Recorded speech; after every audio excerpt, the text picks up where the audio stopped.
Assalamu alaikum.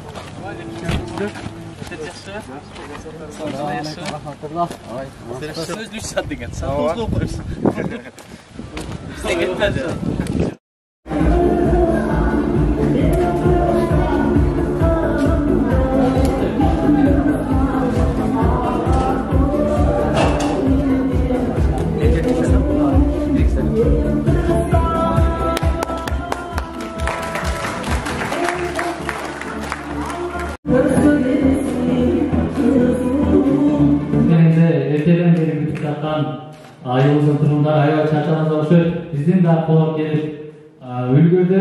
Андай нерсе биздин бүгүнкү колдообуз болгон Нуржигит Кадырбек агайыбызды сахнага чакырып, бизге жолугушуунун темасы биздин биримдик экен тиреги жебагын талкууда бүгүнкү Нуржигит Кадырбек агайыбыз сүйлөп сөз бермекчи.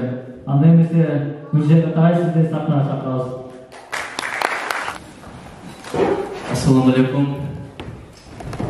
Kim эгерде адамга рахмат айтпаса, ал жаратып кадырын айтпайт. Ата-эне тургандарга чоң рахмат. Азыр көрдүк, профессионалдык деңгээлдеги концерт даярдайсыздар. Бул өнөр жөн эле чыга келди. Канча машыгуу, канча аракет, канча чыгармачылык, канча тырышчаактын келе турган нерсе. Бул бир. Экинчиден жүрөктөр тазалап отуралы, эгерде жүрөктөр тазалап отурбаса, жүрөккө жакшы нерсе келбейт. Азыр мен келип телефон менен сүйлөшүп атышты, күтүп калды, эл топтолуп күтүп калды. Эң жаман көргөн нерсени күттүргөн. Өзү убакыт деген ушундай өткөн, бат өткөн нерсе, мурда байкасаңыздар, жума күндөн кийин шемби күн келет, шемби күндөн кийин жекшемби күн келет. Азыр жумадан кийин жума келип калган заман болду, байкадыңыздарбы? Мурда кыштан кийин жаз келет, азыр кыштан кийин эле кайра кыш келет. Ушунчалык убакыт бат кетип атат. Убакыттын берекеси кетти, тамактын берекеси кетти. Жашоонун берекеси чындап кетти. Мурда үйлөр кичинекей болчу, бирок адамдар келип батат болчу ошол үйгө. Бир жума бир ай жашай берет эле, адамдар батат эле, көңүлдөр көтөрүлүп болчу.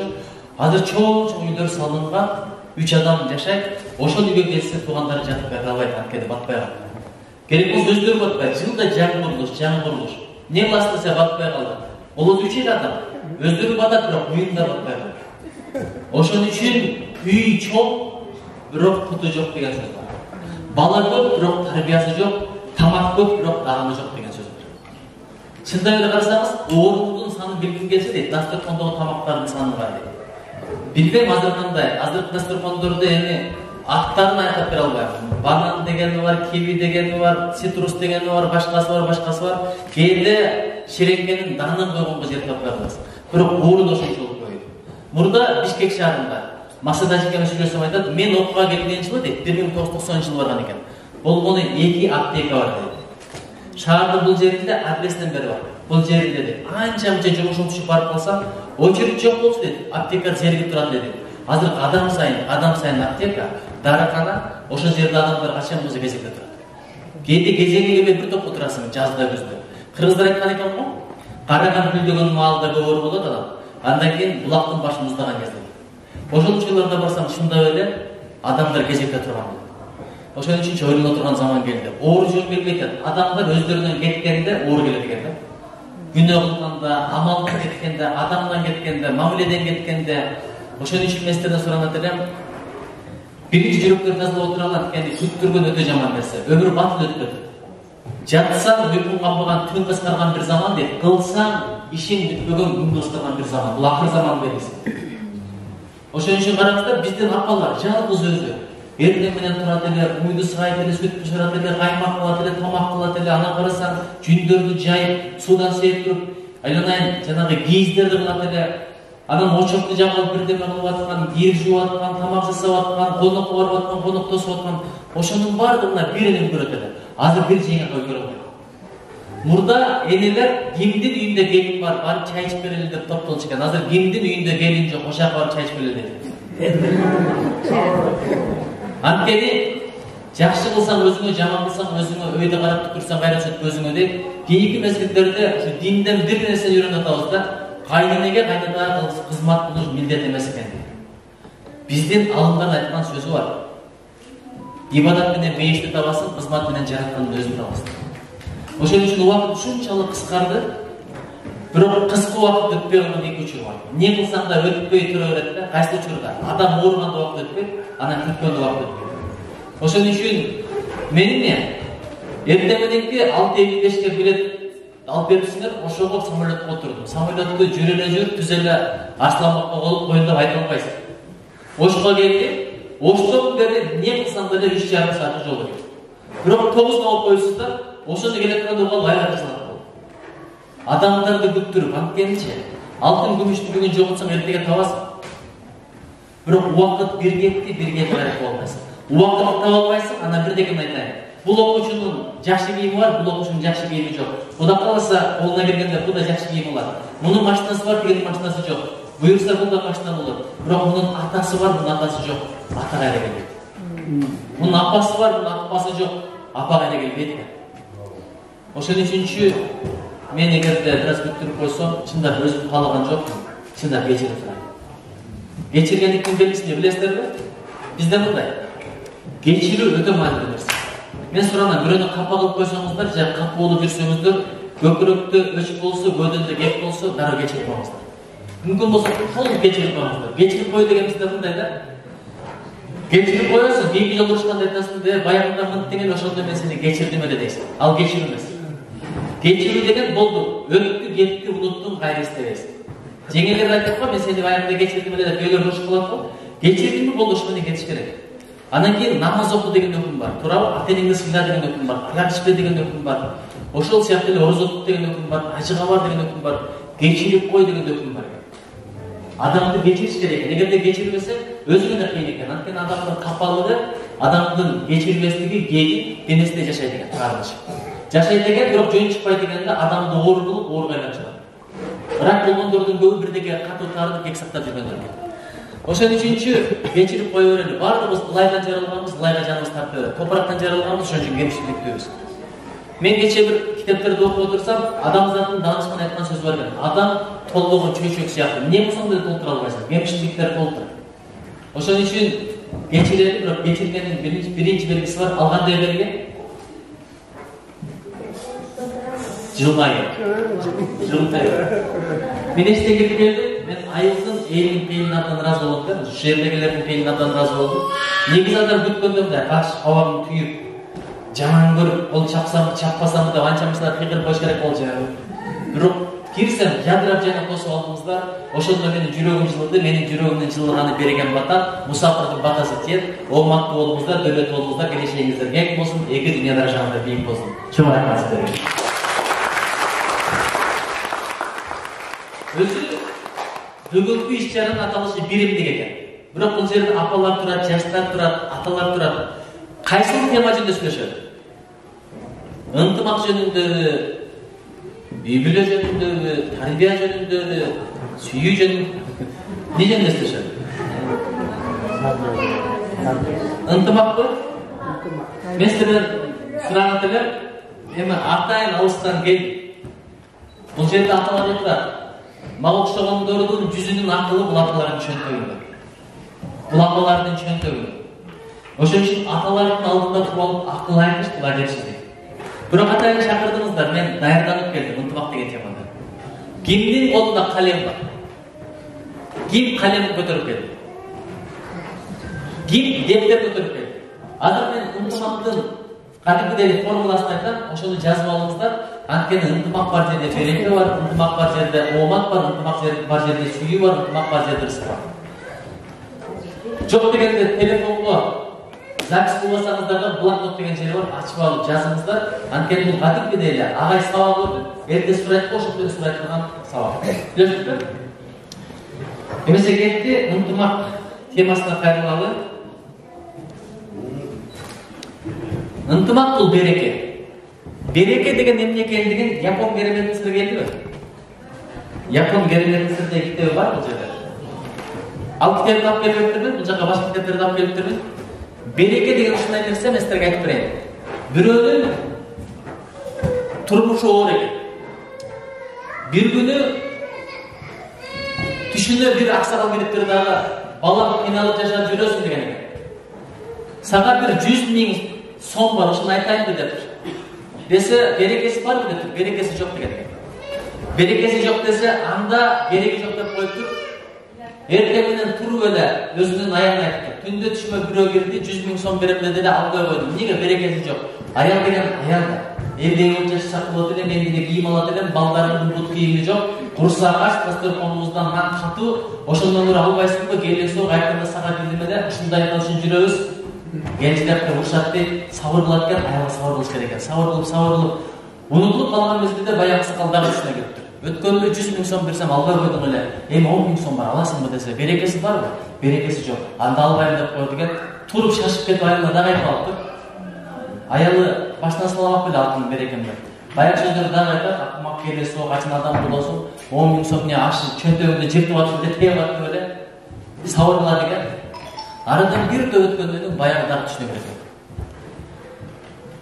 Bayağıda 100 000 son verdim, almadın, 10 000 son verdim, almadın, emi 100 son verim, alasın mı dese, berekesi var mı dese, berekesi var dedi. Mesela turasındağı uşul жерinde bir çınar terek var, büyüğünde 10 metrede. O şaka varsan, oşunun tüyünde turan oşun almalasın dediken.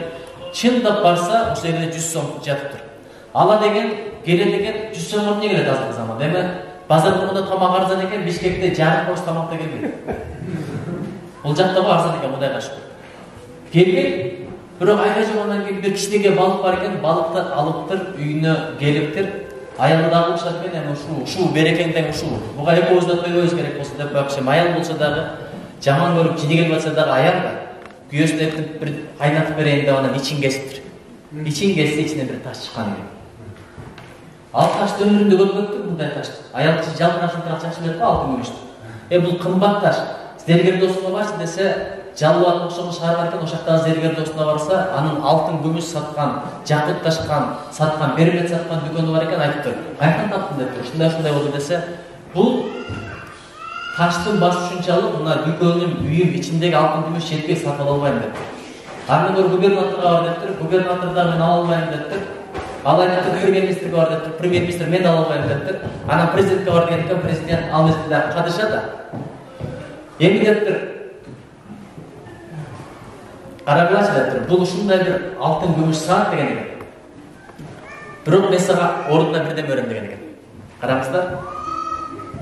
Қазынандашақ қалағын байлығынды көтеріп шығып кетіп, 6 сағат уақыт берем деген екен. Içinde қалашынша алтын күміш қалған нәрсені ал деген. Анан адеп сақтап айтқан екен. Маға 6 сағат керегі жоқ, екелес айтып деді. Десе жоқ, мен қадышамын. Mağa жарашпай қалады. 6 сағат ал, қалағанын алып шығып кетті деген. Келіп барса, бір бөлмеде жалған ұдағынды тамақтар екен, өмірінде көрмеген тамақтар екен. Екіншісінде болса, алтын, күміш, жақпыт, бермет, доллар, евро, сом деген ақшалар екен. Үшіншісінде болса, төшек. Мамық төшек, түрді төшектер. Азыр той болғанда сенге төшек береді ба? Анан ештен келіктірді, бірінші алтындар қашсам дейм, 6 сағатта таш шығып кетем, андан көрі birinci tamak jеп алайын деп 2 saat жырғап тамақ жеген екен.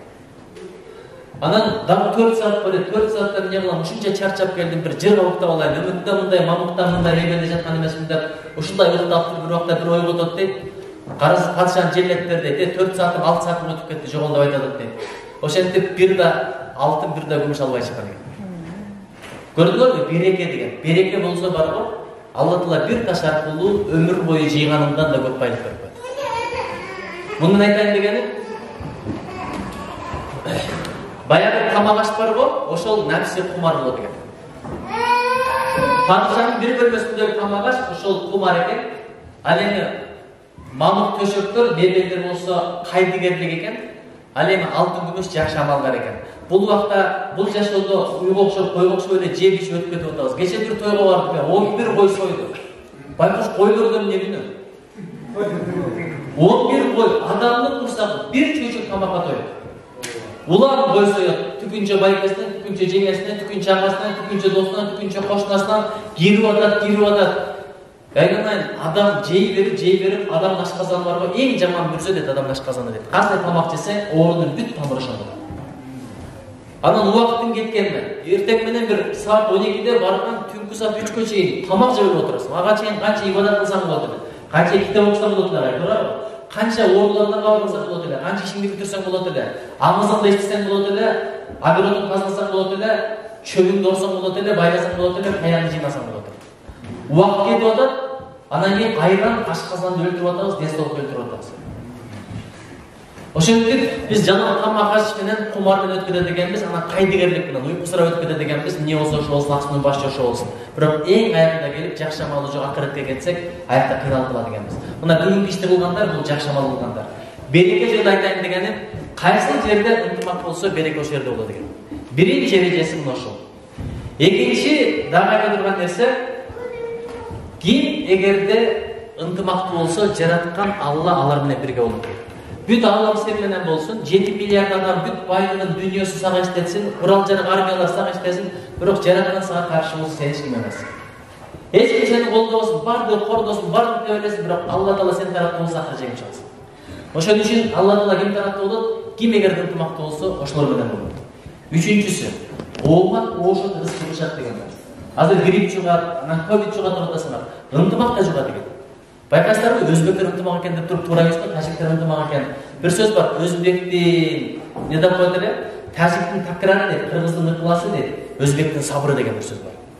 Чындап эле ар бир элден үйрөнүш керек. Мен Японияда окудум, Австрияда, Германияда, Польшада, Литвада, Туркияда окудум, Кытайда окудум.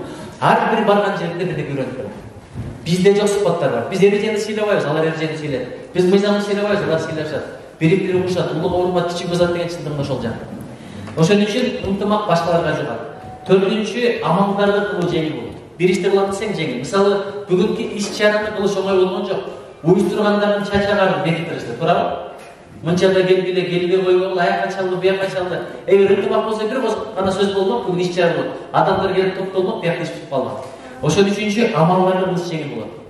Төртүнчүсү, ааламга таасир этет. Ушул жерде ынтымак болсо бүт дүйнөгө таасир этет экен. Биз билбеген менен ынтымактын нуру бар, ынтымактын берекеси бар, ынтымактын жакшы шарапаты бар.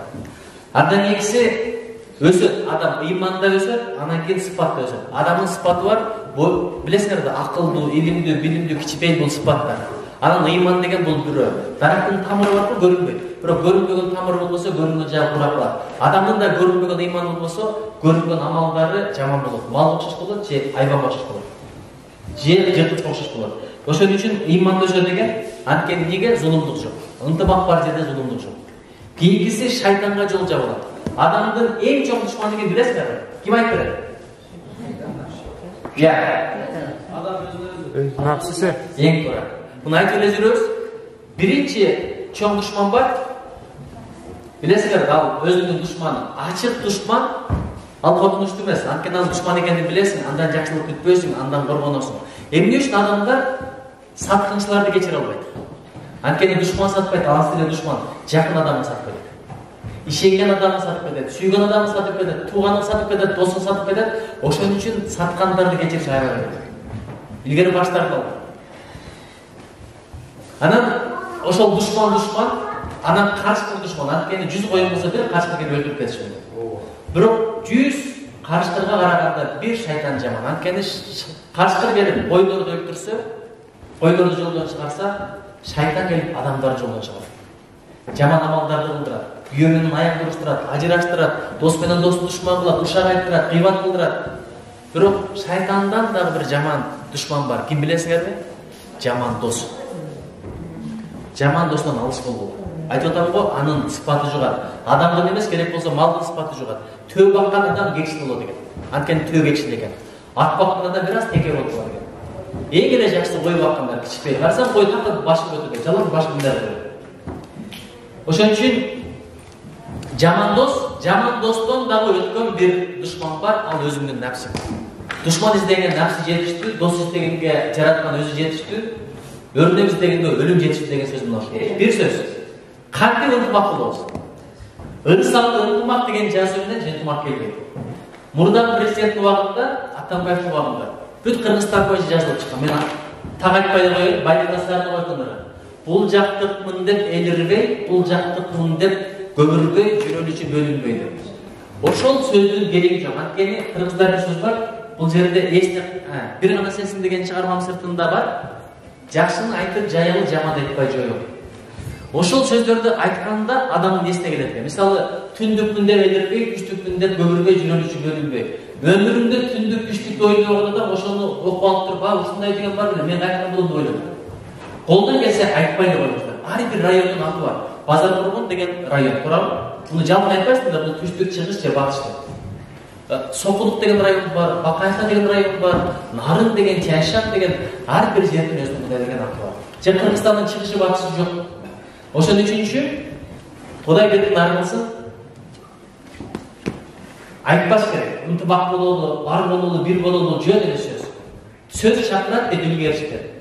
Биринчи эмне кылыш керек? Билесиздерби ынтымак болуш үчүн? Салам. Саламды жайып. Адам деп ыйманы болбосо эшикке түшпөйт дейт. Ыйман болбойт эгерде бирин-бири сүйбөсө дейт. Бирин-бири сүйбөйт эгерде бири-бирине салам айтпаса дейт. Ошон үчүн менин тайжесинде кичинекей балдар бар. Орусча чоңойлоду, орусча сүйлөдү, орусча тарбия алган. Өмүрү салам айтпайт. Эмне салам айтыш керек? Айтыңыздарчы. Бизде мындай, кимди баласың? Эмне салам айтпайсың? Атаң айтты беле, аны сенин бала кат болуп калат экен, сени жаман көрүп калат экен, экинчи салам айтпайт. Жөн эле айтыш керек экен. Ассалому алейкум. Ассалому алейкум. Ассалому алейкум. Бая балдар биринчи мен мындай эме, атты караганда карайт. Эмне болуп атат депчи? Ойду караганда, жирафты караганда карайт болчу. Мынтип колдорду берип коет эле. Бир карасам жаштар койчу жараша баштапты. Бир карасам ассалому алейкум десем валейкум ассалам дей баштады. Бир карасам өздөрүнө жараша баштады. Бир карасам мен бул жакка келсем эки бурчта ойноп атса ошол жакка чуркап келип жараша баштады. Бир карасам машинадан жүктөрдү түшүрүп атса чуркап келип жүктөрдү таштап баштады.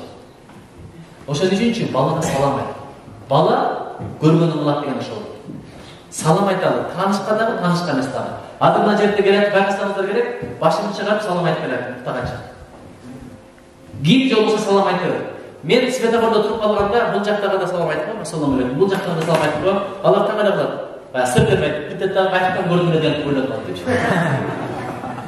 Onu yeşil. Ne? Çok rahmat. Çok rahmat. Sizin daima jakşılık ismi. Çok rahmat. Rahmat. Şimdi ne? Çok rahmat. Ekincisi tamak ver. Ayında biri çakırat. Şimdi studentlerge bir tamak versen, bir yıl kursağını toyg'uzib koysan, keyin $10,000 büröverse ошондо эсте албайт. Ошон үчүнчү өзгөчө бий бечараларга биздин тамак жакшы тамак эмес. Эмнеге? Тойлорго жалап, курсак токтор келет. Байлар келет. Тамакка муктаж эместер келет. Бул тойдон курсагын тойгозуп алып, түкүнчө чакыр деле кап, чакырбай деле койсо разыланда байлар жактан келет.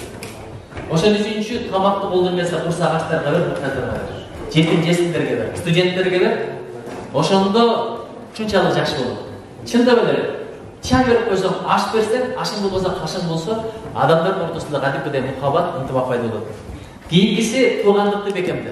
Кээде туугандыкка болобуз. Көп сөзүбүз туугандан чыгат, байкасаң. Туугандар ынтымактуу, бир төшөктө жатты, чоңойду, жети сиңишти, биринен бири үйүмдү.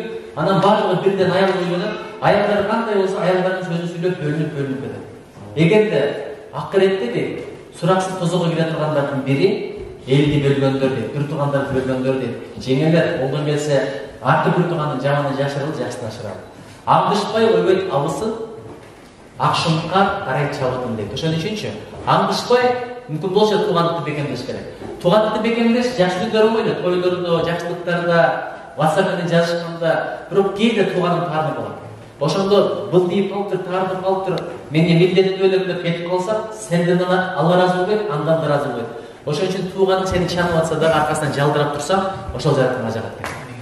Ким эгерде тууган тарыпты болсо, телефон чалсын, чайга чакырсын, келбей болсо барсын, тизелесин, ыйласын, иши кылып көңүлүн жибитсин, ошол утат. Жараткан алда даражат сая бербейт.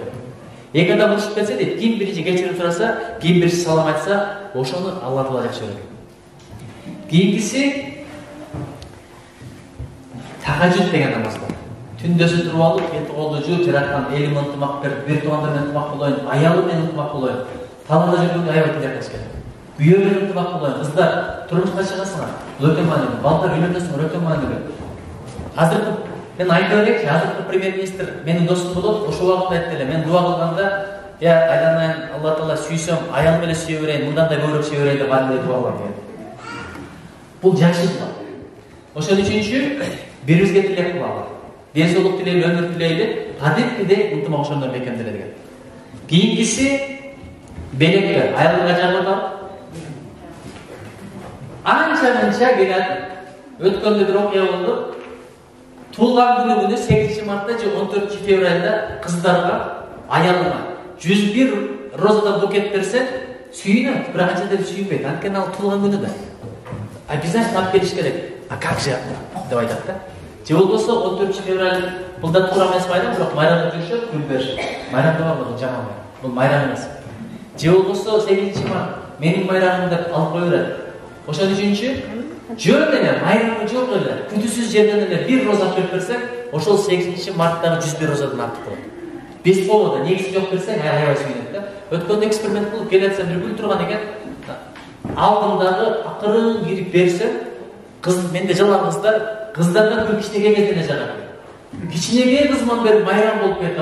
Гүл берип атат, кандай бир гана айланай баардыгы жана зоопаркка эле келгендей да мындай. Арстан берип аткандай. Мен кармап көрөм, мен берем. Анан апасына берип койдум, анын сүйүнгөн айт, мындай бирдеге кызлап турган бул ушундай болуп бияга жетип калды. Тиштери көрүнүп, тамак жасагысы келип, үй иштиргысы келип, заряд болуп. Анан ошол күнү Кудай жалгап, айдан-жайдан капыстан айнын берип калды. Мына гүл кайттан деген биологиябыздан деген деп койгон экен, эми сүйүнбөй койбойт да. Анан дагы өкүл кыздарым келди. Бул не деген гүл десе айтып койгон экен. Эми ойлоп отупталар, агай күн сайын эле аялым гүл берет экен деп. Болгону бирсиңер биз озулду. Пешенен бар экен. Бирок ошону силер дагы кылган. Белек, гүл да белек, алтын да белек, күмүш да белек, акча да белек, кийим да белек. Анан руханий белек бар. Кандай белек билесиңерби? Өлгөн кишиге Куран окусун, ошол белек. Керек болсо тирүү кишиге деле Куранга баштап, аркасынан дуа кылып кой. Кыйналып атса, Алла жардам бер, муктаждыгын чечип бер деп тилек кылып кой. Ошол мына руханий белек. Белектин канча түрү бар экен? Канча түрү бар экен? 2. Кандай? Материалдык белек, руханий белек. А бул китеп болсо, руханийдар белек, материалдыктар белек. Дагы бир нерсе, кийинкиси. Артыбыздан дуа кылалы. Муну мен айттым дагы бир жолу. Чындап, өзүн айтпай эле тилек кыла бер. Бирок артынан дуа кылган бир окуясы бар. Бир киши тамак ичип дуа кылып атат дейт. Досум үйлөнүлөр, Алла досума жашынакай, шыңга бойлуу келишкен, жашынакай аял таап берчи, жашынакай кыз таап берчи. Ыймандуу болсун, берекелүү болсун, жеттүү болсун, уттуу болсун, эстүү болсун, тектүү болсун деп дуа кылса, аялы акырын токтотуп туруп, башка дуа кылсат. Досума ден соолук тиле, үй тиле, бала бакыра тиле. Десе, алардын бардыгы бар, Кудайга шүгүр. Аялы жок да, ошон үчүн аял тилеп коеюнчу, Кудай, досума ыймандуу аял бер, сулуу аял бер, берекелүү аял бер, тектүү аял бер десе, колуна бир коюп турмуш, анча дуа кылып. Неге десе, өзүң айттың эле го, бирөөгө мындай болсун деп дуа кылсак, периштелер сага деп жатат. Сага башка аял сага деп тилек кылбасын десе, гүл кийип токтоткан экен. Ошон үчүн аркасынан дуа кылып, өзүн айтпай дуа кылып. Сен өзүңө дуаңдын кабыл болушун кааласаң, башкага дуа кыла бер дейт. Алла Таала периштерге айтат дейт, буга да ошондой дуа кыла дейт. Ошон үчүн аркасынан дуа кылуу өтө маанилүү нерсе. Анан артыбыздан мактайлы. Бир сөз бар. Көңүлүн көтөрө албасаң, жок дегенде көңүлүн чөгөр. Аркасынан макташ колуңан келбесе, жок дегенде жаман. Колуңдан тилиңден кайда жетсин, фокус кайда жетпесе, жок дегенде зыян жетпесин. Эстеп калдыңбы? Эсиңерде барбы эми? Бул сөздү уят жок. Бир жерде отуруп эми адам деген адам бирөөнөн жел чыгып кетти үнү менен кошо. Ушундай уягып жаман болуп атса, жанында турган киши ушундай данышкан экен, бир эле киши экен. Анан ушинтип отуруп туруп, ата кечирип коюңуз десе, я дейтимиш. Ата кечирип коюңуз десе, я дейтимиш. Ата кечирип коюңуз десе, неме катыраак сүйлөп, кулагым укпайт деп койт деп койгуш. Өзү кулак угат экен, ошентип деген уяттан кутат. Ошон үчүн бирөөнүн кемчилигин издебейли. Мен Япон кереметтери деген китебимде бар, бүгүн келбей калыптыр. Бир тоону сөмөйүм менен ушинтип карап отурсам, Японияда Рокко деген тоо. Сөмөйүм тоону тосуп калды. Менин сөмөйүм чоңбу же тоо чоңбу? Бирок менин сөмөйүмдү жакынап келгенде тоону тосуп калды. Ошондон бир тыянак. Адамдын жаман жагы тоодой, жакшы жагы сөмөйдөй болсо, сөмөйдөй жакшы жагын көрө берсең жаман. Элесиң сөзүң өтүмдүү болуп, бата табасың. Ошон үчүнчү кызматтан коркпогула. Мекместерде кызматтан коркуп атасың. Кызмат кылсаң кызмат көрөсүң, кызмат кылбасаң сен да кызмат көрбөйсүң. Бирөөчү келет, бетиң чекчейт, өзүң чекчейт, карыйсың, алдан күчтөн таясың. Бирөө кызмат кылса дегенде эки өзүң төрт болот, ошондо сага да кызмат көрөсүң. Мына апалардын жүздөрүн карагыла, нурдуу. Мен көбөкөлөргө бардым. Жүздөрүндө нур жок. Неге? анткени кызмат кылган эмес. Биздин апалар кызмат кылган, бат алган. Биздикилер ата-энелерге кызмат кылбайт, кайынжуртка да кызмат кылбайт. Кошунанын жамандыгы болсо жака да барып кызмат кылат. Айылдаштын бир кыйынчылыгы болсо ал жака да барып кызмат кылат. Өткөндө бир тойго барсам, атамдын өзүнүн баласы үйлөндү эле. Барса, кошуна колумдун келиндери бүт барып кызмат кылат. Өтө ырахат болот экен. Ошон үчүн кызмат кылуу. Эстеп алдыңыздарбы? Кийинкиси жакшылыкта башканы алдап өткөзүү. Кыргыздар дастуркан жайылганда сен ал дейт го, сен төргөт. Ошол өтө жакшы нерсе. Ягынан бир аз улаган отуруп калсаң эстеп болбойт. Өткөзүү бер адамдын жүрөгү сүйнөт, адамдын көңүлү сүйнөт. Бата деген ошол, жүрөк жылып калса берген батасы. Баталар сен ал, сен же жакшысын бере бер. Бир адам бар го. Акыркы даргызы кылган болот. Үйүнө конок келсе, акырын айрылмай сүйлөшөт го. Акырын шамды өчүрөт. Атам шамал өчүп калып окшойт деп коюп, анан кийин сен барып даргызып алып келесиң дейт. Ошондо жандырып коем дейт. Анан макулду алып келгенде тык деп туруп, бул даргыз анча эмес экен, берки даргыз алып келчи дейт. Аягы көтөрүп кирип, 2-чисин алып келет, 3-чисин алып келет, 4-чисин анан кийин ушунга даргыз жакшы даргыз экен, жейин деп соёт. Болгондо бир эле даргыз болот. Баягы кишинин кайсы болбосун деп, баягы киши булар курсактары ач экен, тамактары жок экен деп, өзүн жаман сезбесин деп ойлоп тапкан нерсеси ошол. Ошонун берекеси менен кийин байыган экен, ошонун берекеси менен тутуна турган экен. Ошон үчүнчү жакшылыкта бирөөнү алдыбы. Сүйлөштүкпү? Бирок олимпиадада финалга чыгып калсаңар алып өткөзүп келе, алтын медаль алып келмеген. Ал башка кеп. Анан алып өткөзүп койду деп андан кийин намыс алдырып алды, кеп барын ошондо. Кийинкиси жакшат менен чакыр. Мен билем азыр бириң кантип чакырасың? Бүкүл деп чакырасың. Сөлдөк деп чакырасың. Сүмбүл деп чакырасың. Армияда бой кичинекейлерди жер деп коет экен.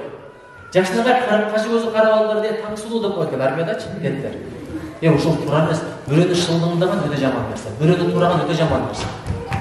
Бирөөнүн кемчилигин айткан өтө жаман нерсе. Ошон үчүнчү алтынын берекем, күнүм, гүлүм, нурум, акылдуу. Балам 11 жыл эшектесең 12 жыл айтат экен. Болду жеке мен ишендим, мындай эшектим. Эшек окушу керек, эшек тил алышы керек, эшек да. Өзүң эшек дей берип эшек кыласың да андан кийин капа болосуң. Ошон үчүн жаман сөздөрдү айтпайлы. Кийин өзгөчө аял кулагы менен сүйөттөй жигиттер бөөрө китеп окугула. Муну эстеп айткан Роза эрдик атынын турмушу жөнүндө. Бирок мен сиздерден суранам, кийин агай сиз билеп сурагандар көп, бул мен эмесмин мунун каарманы, ачыгын айтайын. Бирок болгон окуя. Окуп алгандан кийин агай сиз билеп сурагандар бар. Кийинкиси жакшат менен чакыр, кемчилдикке ачууланба. Адамдын кемчилдиги бар. Мен көп адамдарды көрдүм. Ушунчалык ачуусуна кирсең деле эчтеке эмес деп коет, өзүң уялып каласың, кийин кайталабайсың ошону. Мен министр болуп иштеп жүрдүм, көп учурда көрмөксө билмексе болуп койсом, адам кыянат кылат. Ар бир деле айта берсең бар го, сөзүң да күчү кетет экен, кадырың да түшөт экен, анан уянбай да калат. Кыргыз сөздөр укмуш да, бир сөздү айтайын эстеп калдыла. Ура берсең эт катат, айта берсең бет катат деп. Кийинкиси жумшак сүйлөп. Өзгөчө аялга кандай сүйлөсөң ошондой жооп берет. Жумшак сүйлөп аялгачы тамак бар десе тамак жок дейт. Мындан бери эмне жок десе сен деле балдарга жуп айбайсыңбы дейт. Үтүктөбөйсүң десе мен да колум бош отурамбы, кабыр жүрүп атамын го дейт экен. Анан кийин тамак барбы десең тамак жок деп айтат экен. Анан мындан бетин жууп тургузуп атса, азыр колум бош эмес калса мен жууп койсом го дейт. Элестетип көрсөң, кандай кылсам ушул турмуш бүзгү сыяктуу деп кой. Бүзгүнү карап былтыйсаң, бүзгү сага да былтыят, элесиң былтыят.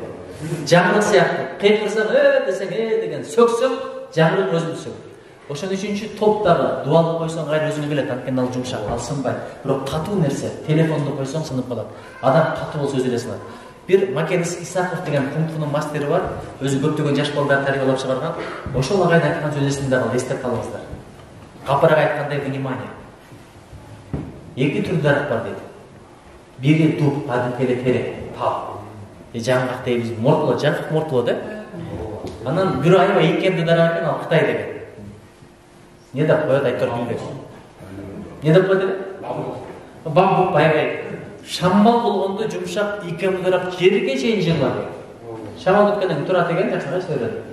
Жаңгак болсо даканса каршылык көрсөткөн шамал болчу. Карш деп сынат экен, экинчи кайда турбайт экен. Ошон үчүн катуу болсоң бир сынасын кайра тура албайсың. Жумшак эле боло бер. Тилиңдер жумшак болсун. Ошон үчүн бир сөз эстеп калыңыздар. Капырак айтканда внимание. Тилде таттуу сөз болсун. Жүздө жылмайы болсун. Колдо белек болсун. Бир кайталап коебуз. Не дедим? Тилде жылмайы. Тилде десем жылмайы. Тилде таттуу сөз болсун. Жүздө колдо көзү жокта аркасынан доо болсун. Ушу төрт нерсени эстеп калыңыздар. Анан эң акыркысы жүрөктөн ырайын. Кечирип кое берет. Аны да кечир, муну да кечир. Пайгамбар алейхиссалам кызын өлтүргөндү кечирди. Өзүнүн өтө жакшы көргөн Хамза деген абасы болгон көз алдында өлтүрүп, жүрөгүн кесип тиштеп алган аялды кечирди. Үйүнөн куалап чыккандарды, дүйнөсүн тартып алгандарды, жакындарын өлтүргөндөрдү бүт кечирди. Зулумду кылгандарды. Ошон үчүн сен кечирсең, жараткан сени да кечирет. Жүрөк менен үй окшош эле. Үйдө алтын, күмүш, доллар, евро бар экенин билсе, уру кирет. Бирок үй алтын, күмүш, евро, доллардан бош, эчтеке жок экенин билсе, уру кирбейт. Адамдын да жүрөгү ошол. Жүрөктө капалып, кек, өч болсо шайтан кирип алат. Алардан таза бош болсо шайтан кире албайт. Ынтымак боюнча айтарым ушул. Бирок эми эң аягында ушул мен айткан сөздөрдүн акысын төлөп кетиңиздер. Чын айтам. Бирок акы десе эле көпчүлүк ойлойт да. Чындап эле кээ бир семинарлар, лекциялар акы менен өтөт. Орунбек Киясаки деген келген, анын бир эле лекциясы $1000 адамдар билет алып келет. 9.000, $10.000 билетти алып саткандар бар. Бирок мен акысын акча берем. Азырге белек болсун. Атаңар менен апаңарды сыйлайын. Султан Сулайман Султан башынын апасын көргөндө эмне кылат эле? Эстеп коелачы. Колгонду көрсөтүп коелачы. Эмне кылат эле? Колуну пештеге тийгизет. Колуну пештеге тийгизет. Ошол нерсени күн сайын кылат.